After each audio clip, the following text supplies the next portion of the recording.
말씀 보도록 하겠습니다.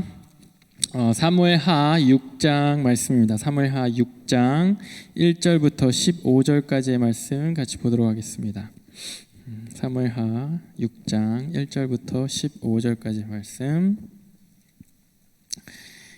짧지 않습니다. 그래서 저랑 여러분들 같이 교독하도록 하겠습니다. 제가 1절 읽고 여러분들 2절 읽고 이렇게 교독하고 15절은 같이 읽도록 할게요. 다윗이 이스라엘에서 뽑은 무리 3만 명을 다시 모으고 다윗이 일어나 자기와 함께 있는 모든 사람과 더불어 바알 유다로 가서 거기 하나님의 궤를 메어 오려 하니 그 궤에는 그룹들 사이에 좌정하신 여호와의 이름으로 불리는 것이라. 그들이 하나님의 궤를 새 수레에 싣고 산에 있는 아비나답의 집에서 나오는데 아비나답의 아들 우사와 아효가 그 새 수레를 모니라. 그들이 산에 있는 아비나답의 집에 하나님의 궤를 싣고 나올 때 아효는 궤 앞에서 가고 다윗과 이스라엘 온 족속은 잣나무로 만든 여러 가지 악기와 수금과 비파와 소고와 양금과 제금으로 여호와 앞에 연주하더라. 그들이 나곤의 타작마당에 이르러서는 소리를 틔므로 우사가 손을 들어 하나님의 궤를 붙들었더니 여호와 하나님이 우사가 잘못함으로 말미암아 진노하사 그를 그곳에서 치시니 그가 거기 하나님의 궤 곁에서 죽으니라. 여호와의 우사를 치심으로 다윗이 분하여 그곳을 베레스 우사라 부르니 그 이름이 오늘까지 이르니라. 다윗이 그날에 여호와를 두려워하여 이르되 여호와의 궤가 어찌 내게 오리요 하고 다윗이 여호와의 궤를 옮겨 다윗성 자기로 메어가기를 즐겨하지 아니하고 가드 사람 오베데돔의 집에 메어간지라. 여호와의 궤가 가드 사람 오베데돔의 집에 석 달을 있었는데 여호와께서 오베데돔과 그의 온 집에 복을 주시니라. 어떤 사람이 다윗에게 아뢰어 이르되 여호와께서 하나님의 궤로 말미암아 오베데돔의 집과 그의 모든 소유에 복을 주셨다 한지라. 다윗이 가서 하나님의 궤를 기쁨으로 메고 오베데돔의 집에서 다윗 성으로 올라갈세. 여호와의 궤를 맨 사람들이 6걸음을 가매 다윗의 소와 살찐 송아지로 제사를 드리고 다윗이 여호와 앞에 힘을 다하여 춤을 추는데 그때 다윗이 배에 못을 입었다. 같이 읽겠습니다. 다윗과 온 이스라엘 족속이 즐거이 환호하며 나팔을 불고 여호와의 궤를 메어 오니라. 아멘. 계속해서 우리 다윗 시리즈 보고 있습니다. 오늘은 한 끗 차이라는 제목을 가지고 여러분들과 말씀 나누고자 합니다. 원래 이제 작년에 올림픽이 있어야 했죠. 근데 올림픽이 올해로 미루어졌는데 올해 할지 뭐 어떻게 될지 잘 모르는 것 같아요. 아직 미지수고 코로나 이 팬데믹 사태가 아직 완전히 종결된 건 아니라서 아마 뭐 여러 가지 상황이 어려운 것 같습니다. 올림픽을 보면 되게 저 올림픽을 보는 걸 되게 좋아하고요. 또 운동을 좋아하니까 뭐 축구 보는 거 좋아하는데요. 항상 뭐 스포츠를 보건 그런 걸 보면요. 한 끗 차이로 지고 이게 패자가 생기고 한 끗 차이로 승자가 생깁니다. 특히 뭐 저번에 예전에 생각나십니까? 펜싱 그 막 박영상 선수인가요?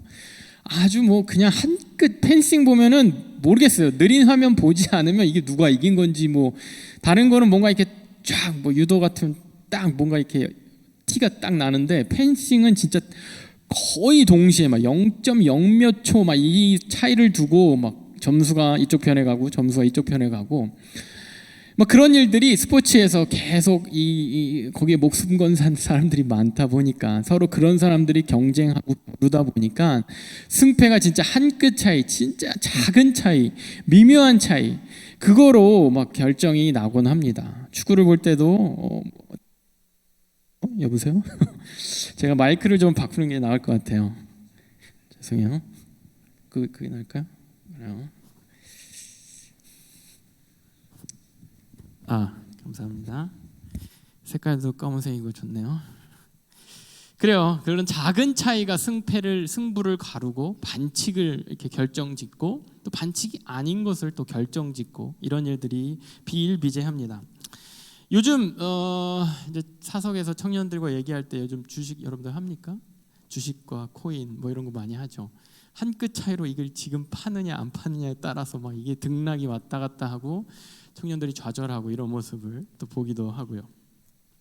인생의 성공에 있어서 한 끗 차이로 내가 어디에 떨어지거나 또 어디에 붙거나 뭐 이런 것도 우리는 경험하게 됩니다.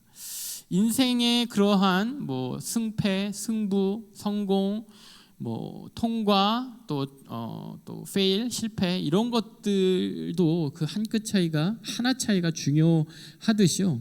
신앙생활에 있어서도요. 우리가 하나 차이로 딱 한 끗 차이로 그 신앙생활을 브레이크스루해서 발전하느냐, 우리가 나아가느냐, 아니면 주저앉느냐 이런 것이 결정되기도 합니다. 오늘 스토리에서 오늘 본문에서 본 웃사의 이야기, 웃사라는 사람의 죽음, 되게 갑작스럽고 놀라운, 갑작스럽고 막 좀 무서운 그러한 죽음이거든요. 어떻게 보면 허망한 죽음이고 많은 사람들이, 많은 크리스천들이 성경을 좀 알고 있는 크리스천들이 하나님이 이렇게까지? 라고 의문을 갖는 하나님의 심판 중에 좀 의문을 갖고 어떻게 이렇게 하나님이 잔인하시지? 갑작스러우시지? 이렇게 생각하는 그런 스토리, 그러한 죽음, 그러한 심판, 그런 장면 가운데 하나가 저와 여러분들이 읽은 웃사의 스토리입니다. 설명이 이제 부족한 가운데 우리가 이것을 추측해야 돼요. 찾아봐야 돼요. 그렇기 때문에 오늘 말씀 여러분들 저랑 같이 잘 따라오셔야 합니다. 다윗이 이제 왕으로 점점 주목이 되고 추대가 되고, 사울이 죽었잖아요. 그리고 다윗이 왕으로 추대가 됐고, 지난주에 미갈을 데려와, 미갈이 나의 아내인 미갈을 다시 내가 아내로 맞이하겠어, 이런 일도 있었고, 이제는 모든 백성 앞에 왕으로 다윗이 거의 추대가 되면서 가장 먼저 다윗이 하고 싶었던 일이 언약궤를 가져오는 거예요. 왕궁으로. 언약궤는요, 사실 블레셋과의 싸움에서 뺏겼던 것이 언약궤입니다. 블레셋과의 싸움에서 블레셋이 빼앗아간 게 언약궤고요.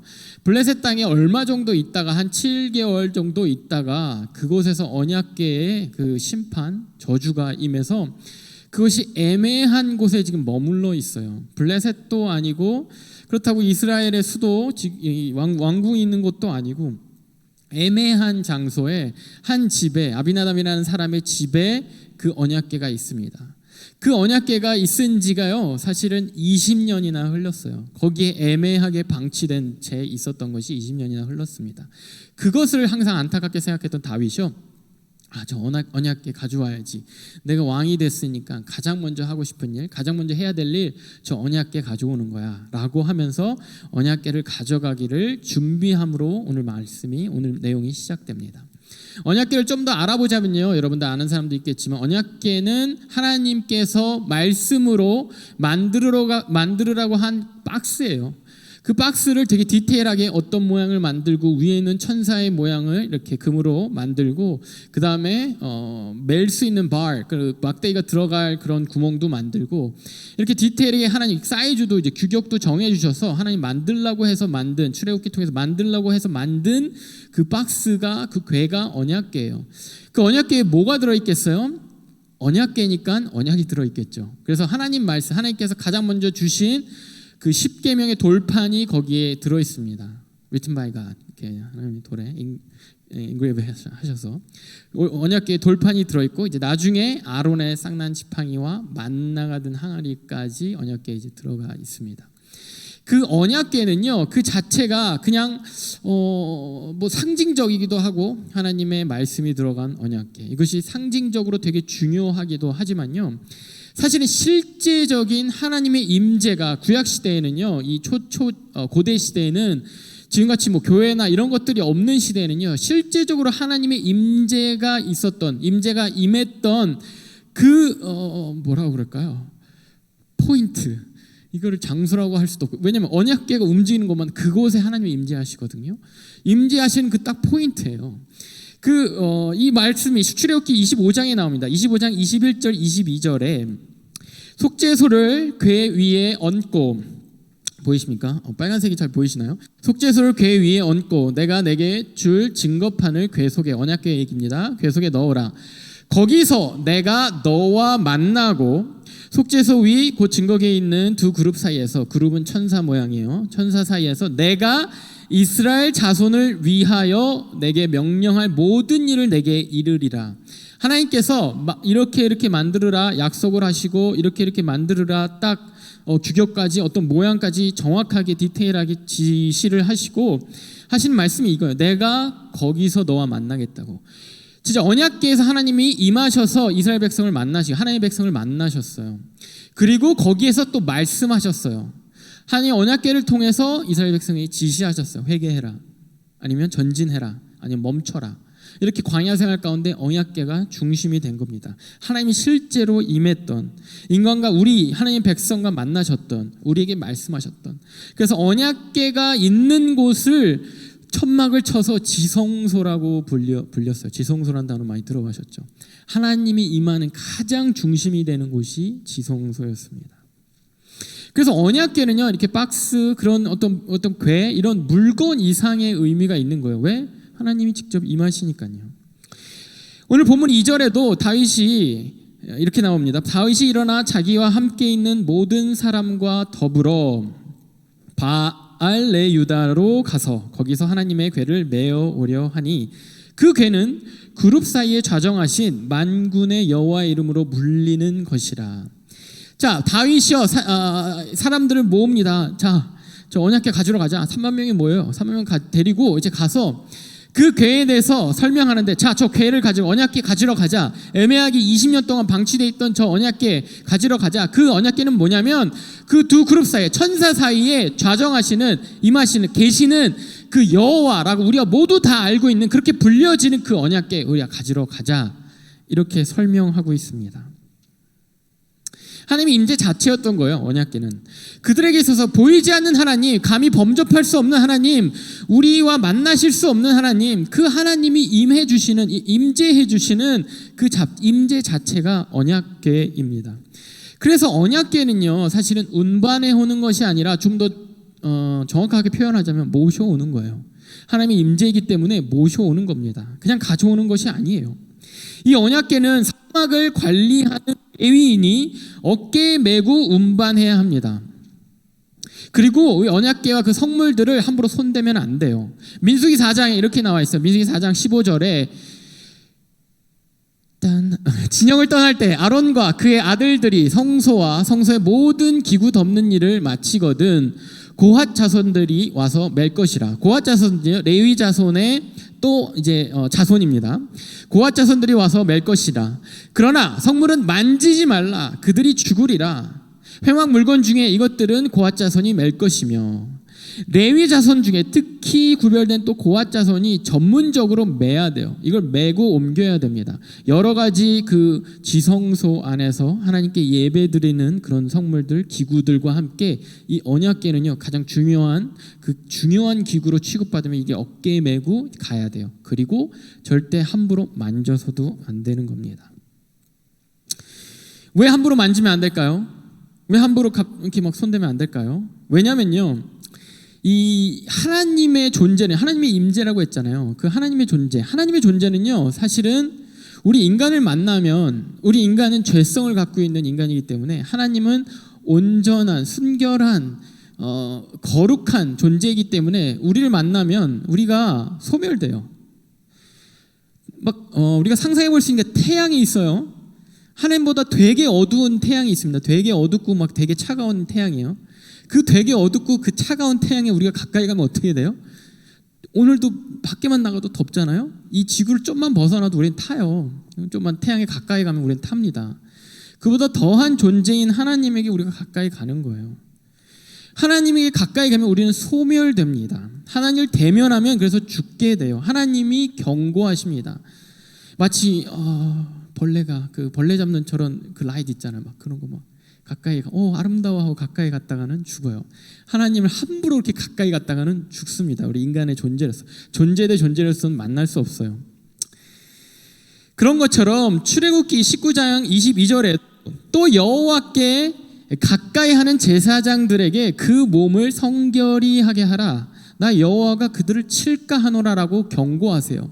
제사장들은 그래도 모든 이스라엘 백성 중에 가장 성결하고 거룩하고 항상 예배의식, 항상 회개의 의식, 제사 회개하는 그 제사의 의식을 주도하고 이끄는 그런 사람들 아닙니까? 그 사람들마저도 여호와께 행여나 가까이 갈 일이 있으면 완전히 성결하게 해야 돼. 완전히 깨끗하게, 몸을 겉으로 깨끗하게 하는 것뿐만 아니라 회개하고 거룩함의 의식을 지난 다음에 그 다음에 하나님 가까이 가야 돼. 안 그러면 나 여호와가 그들을 칠까 하노라. 하나님이 이렇게 이렇게 어디 감 이런 게 아니라요. 그냥 쳐지는 거예요. 그냥 가까이 오면 그냥 쳐지는 겁니다. 그것이 하나님의 존재와 우리 인간이라는 존재의 차이인 거예요. 하나님의 의와 죄인된 우리의 차이인 겁니다. 그런 하나님의 임재가 언약궤에 실제적으로 임한다고 했잖아요. 그렇기 때문에 언약궤 함부로 손댔다가는 죽게 되는 거예요. 다윗도 이 언약궤가 하나님의 임재, 하나님의 임재 자체라는 그 의식이 개념이 있었던 모양입니다. 언약궤는 함부로 다뤄서는 안 되고 하나님의 백성이 이렇게 정성스럽게 가져와야 한다라는 개념이 있었던 모양이에요. 오늘 본문 2절 다시 한번 봅니다. 다윗이 일어나 자기와 함께 있는 모든 사람과 더불어 바알레 유다로 가서 거기서 하나님의 궤를 메어 오려고 하니 안 거예요. 어렴풋이 들은 거예요. 율법에 예전에 우리에게 주신 율법에 하나님의 궤는 언약궤는 메어야 된다고 들었어. 하나님의 궤는 레위인이 메어야 된다고 메고 운반해야 된다고 메고 캐리해야 된다고 들었어. 그것을 아는 겁니다. 다윗이 그것에 대한 지식이 있는 거예요. 그런데 어떤 이유에선지 이 언약궤가요 수레에 실려서 나옵니다. 본문 3절 2절 바로 이어지는 3절에 이렇게 나옵니다. 그들이 하나님의 궤를 새 수레에 싣고 산에 있는 아비나답의 집에서 나오는데 아비나답의 아들 우사와 아요가 그 새 수레를 모느니라. 새로운 수레, 이제 새 거예요. 나름 이제 정성을 하긴 한 거죠. 그냥 쓰다만 수레가 아니라 새 수레를 준비해서 언약궤를 갖고 나오는 거예요. 방금 전에 2절에서 다윗이 우리가 가서 언약궤를 메고 오자라고 말했는데 어떤 이유에선가 3절에 바로 언약궤를 수레에 실어서 나오고 있는 장면이 펼쳐집니다. 아마 2절의 다윗의 얘기랑 비춰봤을 때 다윗의 그러한 명령, 그러한 소식이 아비나답 집까지 오고 아마 그것을 관리하고 있었던 그 아비나답의 아들 우사와 우요가 주도가 돼서 그것을 수레에 옮겨서 갖고 나가지 않았을까라고 추측이 가능합니다. 그 다윗은요, 이전에 분명히 가서 메고 와야지라고 했던 다윗이요, 이렇게 수레에 실려 나오는 언약궤를 보고 큰 경각심 없이 그냥 받아들이고 오케이 가자 이렇게 한 거예요. 자기도 소가 모는 수레를 타고 오지 않았을걸요? 다윗도 왕이잖아요. 소가 모는 수레를 타고 오지 않았을걸요? 근데 지금 하나님의 언약궤가 수레에 실려서 소가 모는 수레에 실려서 나오고 있는 겁니다. 그리고 그 앞에서 좋다 이러면서 찬양하면서 그 행렬을 이어가고 있는 거예요. 언약궤가 사람의 어깨, 레위인의 거룩하게 구별된 레위인의 어깨에 메어져서 모셔져야, 마치 우리나라 가마, 옛날 예전에 왕이나 왕족들, 양반들을 옮겼던 그 가마처럼 이렇게 옮겨졌어야 되는데, 모셔졌어야 되는데 수레에 실려서 오는 거예요. 요즘으로 치면은 차에 이렇게 회장님 자리에 뒷자리 이렇게 오른쪽 뒷자리에 앉아서 오셔야 되는데 트렁크에 실려서 오시는 거예요. 차가 아무리 좋은 차라고 해도.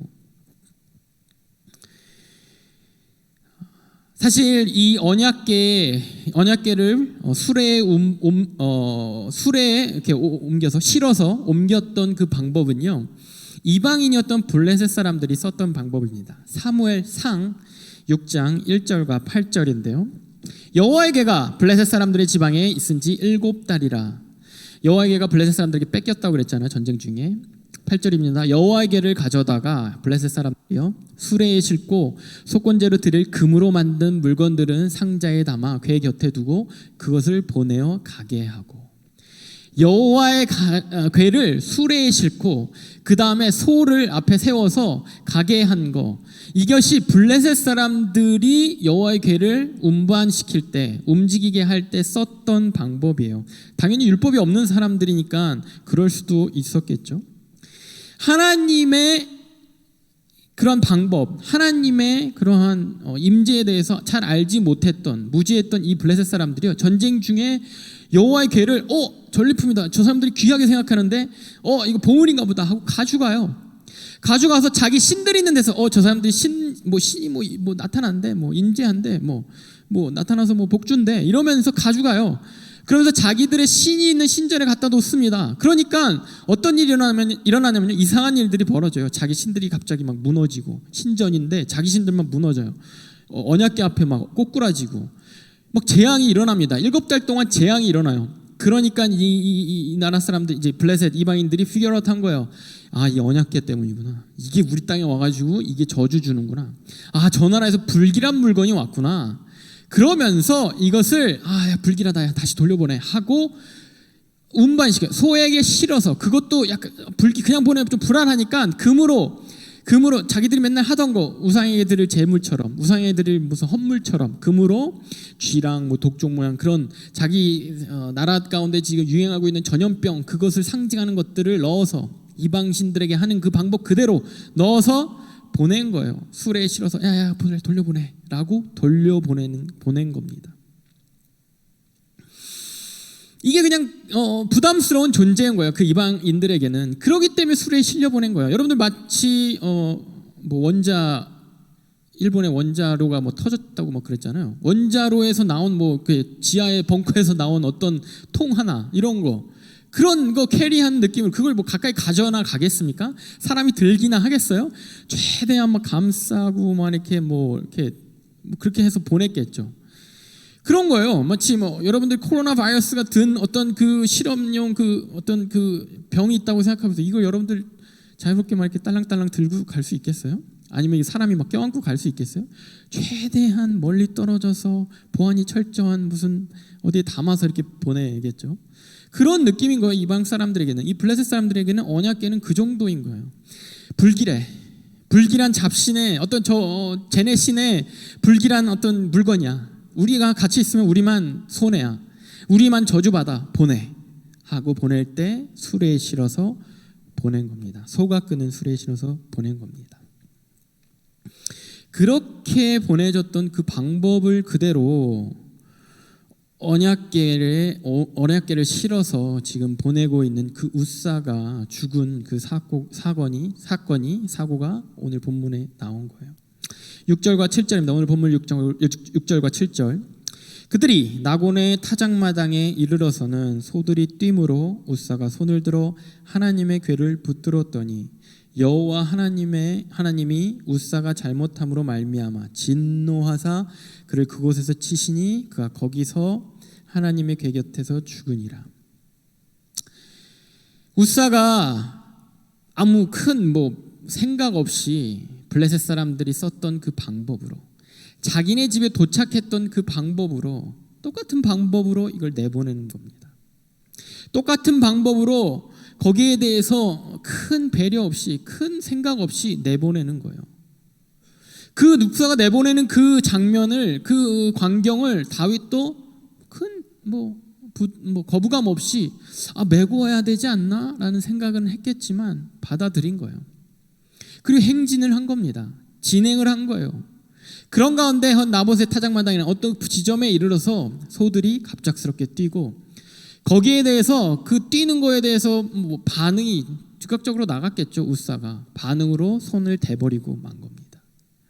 그 당시에 손을 댔기 때문에, 웃사가 언약궤에 손을 틱 댔기 때문에 마치 감전되듯이 독에 전염되듯이 틱 댔기 때문에 죽은 게 아니라, 그 전부터 갖고 있었던 웃사의 그 태도, 운반의 태도, 그 전부터 운반했던 블레셋의 그 이방의 잡신 취급하던 그 이방의 방법으로 운반했던 그 웃사, 그것을 방관하고 그냥 그런가 보다라고 봤던 그 다윗의 그 실수, 그 둘의 태도, 그 둘의 그 모습이 결국엔 이런 결과를 낳게 된 겁니다.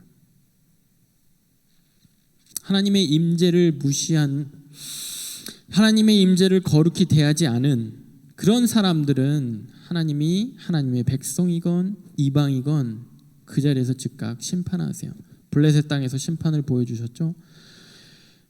그 블레셋 땅에서 나온 언약궤가 20년 전에 나온 그 언약궤가요, 중간에 이스라엘 땅의 어떤 지역에 도달합니다. 사무엘상 6장 19절. 베세메스라는 장소에서 베세메스 사람들이 여호와의 궤를 들여다본 까닭에 그들을 치사 5만 70명 혹은 70명을 죽이신지라. 여호와께서 백성을 쳐서 크게 살육하셨으므로 백성이 슬피 울었더라.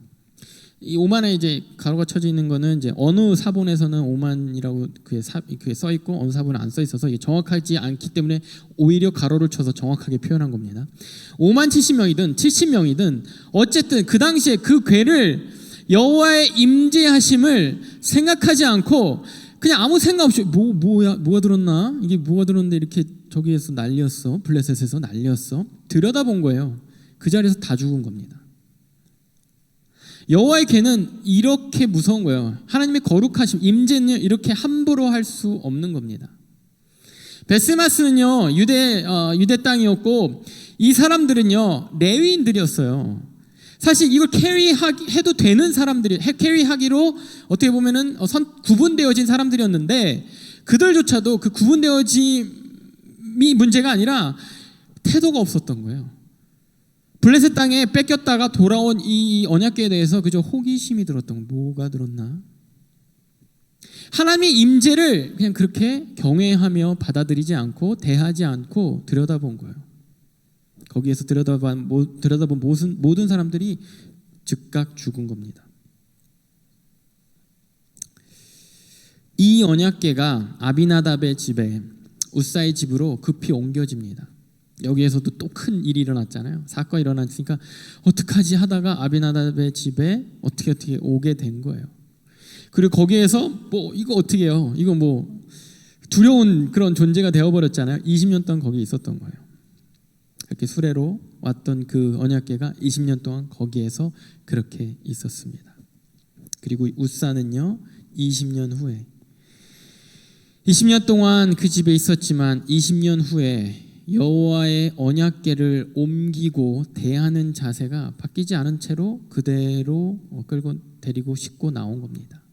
20년 전에 하나님의 언약궤가 블레셋에게 이방인 취급당하고 하나님의 언약궤가 호기심의 그냥 대상으로서 그 언약궤가 그렇게 취급당했을 때 어떠한 일들이 일어났는지 알았는데 우사뿐만 아니라 아비나답, 우사가 혹시 몰랐을지라도 아비나답 그 집의 아버지였던 주인이었던 아비나답은 알았을 텐데 거기에 대해서 경각심이 없고 변화된 게 없는 거예요. 20년 만에 그 언약궤가 들어온 이 언약궤가 20년 만에 다시 나오는데 들어온 그대로 똑같이 나가는 거예요. 수레로 들어왔는데 수레로 나가는 거예요. 20년 동안 하나님의 임재를 경험하지 못한 거예요. 그냥 두려운 그 물건이 집안에 있다가 20년 만에 다윗이 찾는데 가자. 이제 드디어 이 애물단지 나간다. 똑같이 나가는 거예요. 20년 동안 이 언약궤는요 아비나답 그 집에 우사에게 부담스러운 존재로 그냥 그렇게 있었던 거예요. 들어온 그대로 이방인의 방법이건 상관없이 그렇게 나가는 겁니다. 우사는요 아비나답 집에 우사는요 20년 동안 하나님의 임재를 알지 못했던 거예요. 그러니까 생각 없이 수레에 싣고 생각 없이 덕 그 수레를 잡은 겁니다. 그 하나님의 궤는요 이 또 우사의 사건이 일어나고 또 사람들이 막 패닉해서 어떻게 이러다가 근처에 오벳에돔의 집에 임시로 또 갖다 놓습니다. 마치 20년 전에 아비나답 우사의 집에 들어왔던 것처럼 오벳에돔 집에 들어온 거예요. 그런데 이 오벳에돔 집에서 하나님이요 이렇게 나와 있어요. 오벳에돔 집에 하나님이 복을 주세요. 언약궤가 오벳에돔 집에 도착하고 언약궤가 오벳에돔 집에서 이 언약궤를 통해서 그 집이 복을 받게 됩니다. 사실 하나님의 임재는요 이거예요. 하나님의 임재는요 우리한테 복 주는 거예요. 하나님의 임재가 있으면요 그렇기 때문에 하나님이 언약궤 만들라고 하고 내가 거기 간다고 한 거예요. 그랬기 때문에 하나님이요 그 만들라고 출애굽했을 때 내가 거기서 너희들 만나겠다고 한 거예요. 왜? 복 주려고. 너희에게 얘기하겠다고 한 거예요. 왜? 복 안 되는 길로 가면 내가 멈추게 하고, 복되는 길을 안 가려고 하면 막 억지로라도 막 혼내서라도 가게 하려고. 하나님의 언약궤의 하나님의 임재의 의미는요, 복이에요. 하나님이 복 주시는 통로입니다. 그러니까 그게 오베드에돔 집에 가니까 거기서 복 받은 거예요. 사실 아비나답 집에, 우사의 집에서도 아무는 없었잖아요. 그 집에 어떻게든 형통하게 한 겁니다. 그 집에서 하나님이 임재가 있었는데 그걸 깨닫지 못했을 뿐이지, 그 집에서 하나님이 복을 주시고 계신 거예요. 하나님의 임재는 복을 우리에게 주는 통로로 임하시는 거고, 우리는 다만 그 임재를 경외함으로, 그 임재를 정말 공경함으로, 두려워함으로 하나님의 임재를 우리가 그렇게 우리의 그런 태도를 가지고 대하는 겁니다. 오베드에돔이 뭘 잘했다는 얘기가 없어요. 그냥 그 언약궤가 가니까 오베드에돔 집에 복이 임한 거잖아요. 아비나답이 뭐 그렇게 잘한 게 없어요. 그냥 그 집이 그냥 계속 그렇게 잘 있었잖아요. 우리가 뭘 잘하는 게 아니라 하나님이 우리에게 임재하시면, 우리 삶에 임재하시면 우리가 복 받는 거예요. 하나님의 주권 때문에, 하나님이 그것이 하나님의 뜻이기 때문에. 하나님의 임재가 임하면요, 우리들의 삶 가운데 복이 임하는데요, 우리는 그것을 순종으로 받고 순종으로 경외함으로 받으면 되는데요, 그것이 우리 역사 가운데, 우리 성경의 역사 가운데 모세를 통해서 뿐만 아니라 요셉을 통해서, 다니엘을 통해서, 또 다윗을 통해서 계속해서 보여주고 있는 거예요. 여호와께서 임하시니, 여호와께서 함께 하시니 복 받잖아요. 여호와께서 함께 하시니 복 받는다는 것이 계속 표현되잖아요. 다윗이 뭐 싸우는 능력이 있었겠습니까? 승리하잖아요. 다니엘이 그 이방 땅에서 계속해서 왕들이 바뀜에도 불구하고 쓰임 받습니다. 모세가 그저 살인자의 그냥 양치던 목동이 이 수십만 혹은 뭐 100여만의 그 백성들을 어떻게 이끕니까? 하나님의 복으로, 하나님의 인도하심으로, 하나님의 축복으로 인도하잖아. 요셉이 종으로 팔려갔는데 어떻게 됩니까? 어떻게 총리가 됩니까? 공부를 진짜 최선을 다해서요? 이집트 땅의 언어를 습득하고 막 그 땅에 공부를 잘해서? 아니요. 하나님 임하시니까 복이 임하는 거예요. 하나님 임재하는 그 인생에게는 복이 임하는데요, 그것을 우리는 경외와 순종으로 대하면 그 복을 우리가 누릴 수 있는 겁니다. 그런데 경외와 순종 없이 하나님의 임재에 대해서 무시하고, 하나님의 임재에 대해서 제대로 알지 못하고, 하나님의 임재에 대해서 깨닫지 못한다면요, 그 임재를 함부로 대한다면 우리는 우사와 같이 블레셋과 같이 하나님의 심판, 또 하나님의 치심을 경험할지도 모릅니다. 이 모습을, 이 사건을 본 다윗이요, 정신을 차려요. 하나님의 언약궤를 수레에 실어오는 것을 그냥 안이하게 생각했던 다윗, 수레 오케이, 괜찮겠지라고 생각했던 그 다윗이 이 사건을 보고 정신을 차립니다. 역대상 15장 2절에 같은 내용을 다룬 그 역대상 15장 2절에 다윗이 이르되 레위 사람 외에는 하나님의 궤를 맬 수 없나니, 이제 정신 차리고 신하들에게 이렇게 얘기하는 거예요. 이는 여호와께서 그들을 택하사 여호와의 궤를 메고 영원히 그를 섬기게 하셨음이라 하고, 내가 왕이지만은 레위인밖에 이거 못 캐리 못해. 왜? 하나님 말씀하셨으니까. 다시 이 그 부분에서 다시 연구하고 깨닫은 거예요. 예전에는 우리가 가서 메고 와야지 정도로 알고 있었고, 수레 뭐 오케이 뭐 괜찮겠지라고 정도로 알고 있었는데, 이제 다윗이 정확하게 아는 겁니다. 정확하게 깨달은 거예요. 연구한 거예요.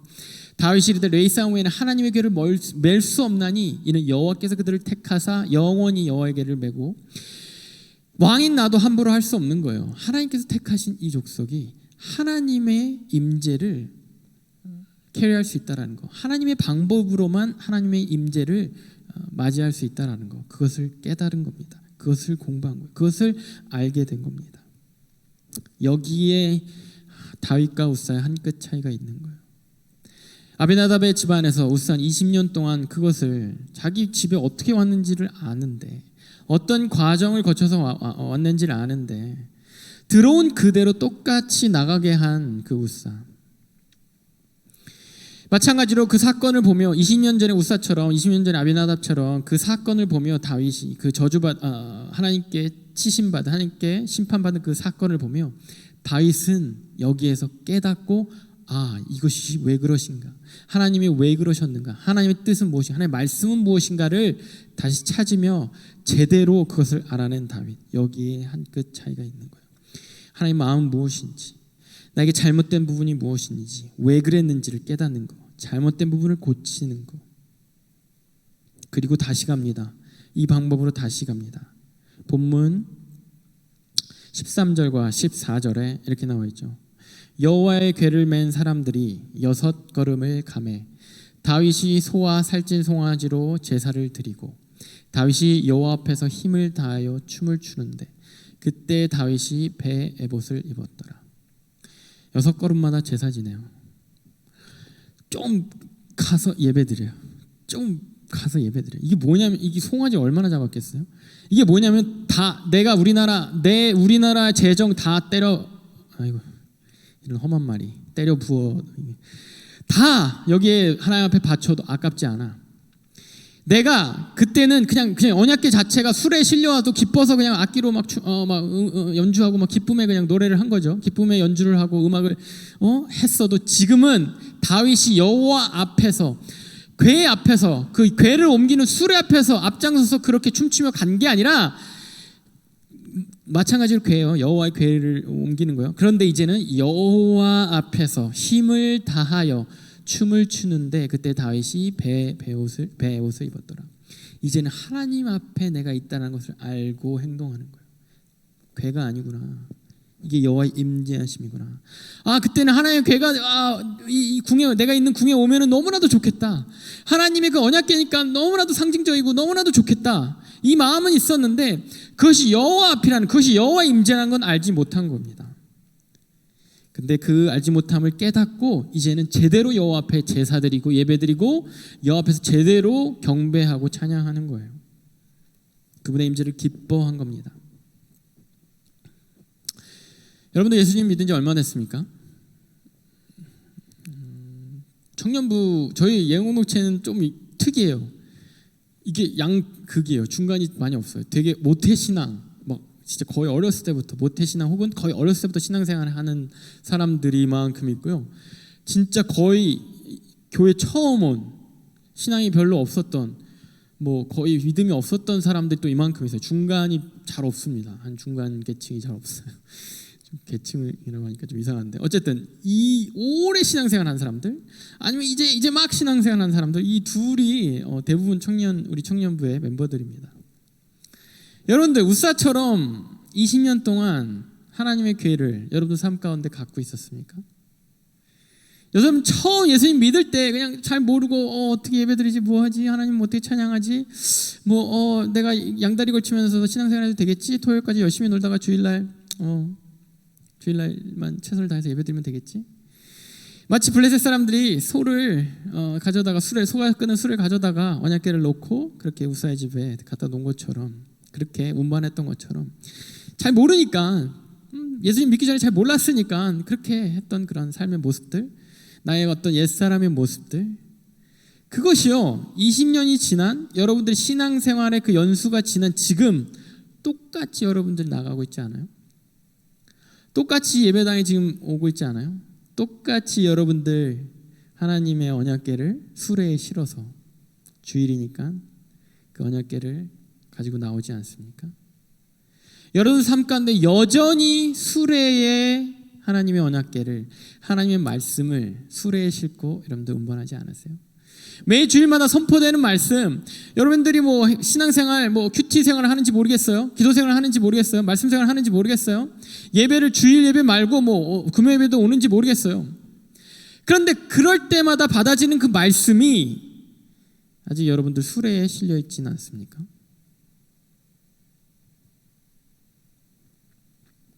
다윗도 계속 실수하고 부족합니다. 우리가 다윗을 알아가고자 담고자 이렇게 보고 있는 다윗 시리즈지만요, 다윗의 부족함들 되게 많이 발견됩니다. 그리고 앞으로 지금부터 또 다윗의 부족함들이 더 많이 보여지게 될 겁니다. 그런데 다윗의 한 끝은요 뭐냐면요, 그 실수를 인정하고 바로 고쳐요. 바로 하나님한테 엎드려져요. 그리고 하나님 중심으로 자기를 자꾸 변화시켜요. 나 중심으로 하나님 끌고 오는 게 아니라, 하나님 싫어가지고 끌고 오는 게 아니라, 하나님 중심으로 내가 가서 하나님 앞에 제사 드리고 하나님 앞에 찬양하고 뛰어요. 하나님 앞에서 훈련받는 거를 망설이지 않아요. 하나님 앞에서 겸손한 거를 망설이지 않아요. 왕이 됐음에도 불구하고 지난주에 미갈이 이렇게 비난했잖아요. 왕이 채통없이 왜 저래? 그걸 두려워하지 않아요. 회개하는 거, 잘못한 게 있으면 회개하는 걸 두려워하지 않아요. 그러니까 비록 처음에 수레에 실어서 언약궤를 옮겼어도 이제는 다윗은 어깨에 메고 언약궤를 들고 나오는 겁니다. 이제 다윗은 들고 나온 것뿐만 아니라 하나님 앞에 진정으로 6걸음 가서 예배드리고 제사드린 거예요. 하나님 그거 시킨 거 아니에요. 우러나와서 그렇게 변화된 겁니다.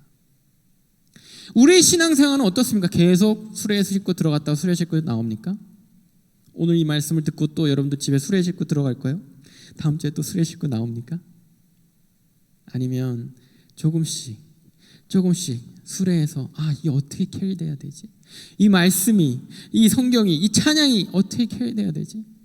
하나님의 임재가 예전에는 언약궤에만 있었다고 하는데 이제는 말씀 가운데, 이제 나와 언제나 함께 하신 그 하나님을 내가 어떻게 모셔야 하지? 라는 것들을 생각하며 정말 한 끗 차이를, 여러분들 신앙생활의 그 한 끗 차이를 만들기를 주님의 이름으로 축복하고 소원하며 기도하도록 하겠습니다.